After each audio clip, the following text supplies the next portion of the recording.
ಥೂ ಬೇವರ್ಸಿಗ್ಲ. ರಾತ್ರಿ 12 ಗಂಟೆಗೆ ಹೊಡೆದಿದ್ದೀರಲ್ರೋ ನೀವು. ಮನುಷ್ಯ ನೀವು ಸರ್ವನಾಶ ಆಗೋಗ್ತೀರಾ. ನೀವು ಉದ್ಧಾರ ಆಗಲ್ಲ. 7 ಜನ್ಮಕ್ಕೂ ದಾದಾಭಿಮಾನಿಗಳು ಕಣ್ಣೀರು ನಿಮಗೆ ತಡ್ದೆ ಬಿಡಲ್ಲ. ನಿಮ್ಮ ವಂಶ ನಿರ್ವಂಶ ಆಗುತ್ತೆ. ಕರ್ನಾಟಕದ ಎಲ್ಲ ದಾದಾಭಿಮಾನಿಗಳು ಕಣ್ಣೀರು ನಿಮಗೆ ತಟ್ಟುತ್ತೆ 100%. ಯಾಗೊತ್ತಾ ನಿಮ್ಗೆಲ್ಲ ಸುಳ್ಳೆ ಸಾವಂತೂ ಬರಲ್ಲ. ಕೋಡ್ದೆ ಸಾಯೋದು ತಾಕತ್ತಿದ್ರೆ ಬೆಳಿಗ್ಗೆ ಹೊಡಿಬೇಕಿತ್ತು. ನೀವು ರಾತ್ರಿ ಕಳ್ಳರು ತರ ಹೊಡೆದಿದ್ದೀರಾ. ಹಾಳಾಗಿ ಹೋಯ್ತೀರ ನೀವು. ದೇವರ ಸಿಗ್ಲಂತೂ ನೀವು ಉದ್ಧಾರ ಆಗ್ತೀರೇನ್ರೋ. ಯಾಕ್ರೋ ಈ ಥರ ಮಾಡಿದ್ರಿ? ನಿಮ್ಗೆ ಏನೋ ಬಂದಿತ್ತು.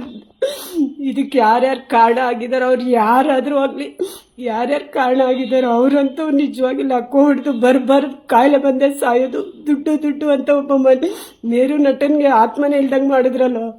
ಮೈಸೂರಲ್ಲಿ ದುಡ್ಡುಗೋಸ್ಕರ ಮಾಡಿಕೊಂಡು ಇಲ್ಲಿರೋ ನಿಜವಾದ ಆತ್ಮನ ಬಾಯಿಗೆ ಹಾಕ್ಕೊಬಿಟ್ರಲ್ಲ. ಬೇವರ್ಸಿಗ್ಲ ಮಣ್ಣು ಮಾಡಿತ್ತವ ಇಲ್ದಂಗೆ ಬಿಟ್ಬಿಟ್ಟು ಎಲ್ಲೋ ತಗೊಂಡೋಗಿ ಬೂದಿ ಇಟ್ಕೊಂಡು ಆಟಗಳು ಆಡ್ಕೊಂಡು ಈ ಥರ ಹೊಟ್ಟೆ ಒರೆಸಿದ್ರೆ ನಿಮ್ಗೆ ಒಳ್ಳೇದಾಗುತ್ತಾ? ನಿಜವಾಗಿನೂ ನಿಮ್ಗೆ ಯಾರಿಗೂ ಒಳ್ಳೇದಾಗಲ್ಲ. ಅವ್ರು ಯಾರನ್ನಾಗಲಿ ಸರ್ವನಾಶ ಆಗಬೇಕು, ಸರ್ವನಾಶ ಆಗ್ಬೇಕಷ್ಟೆ.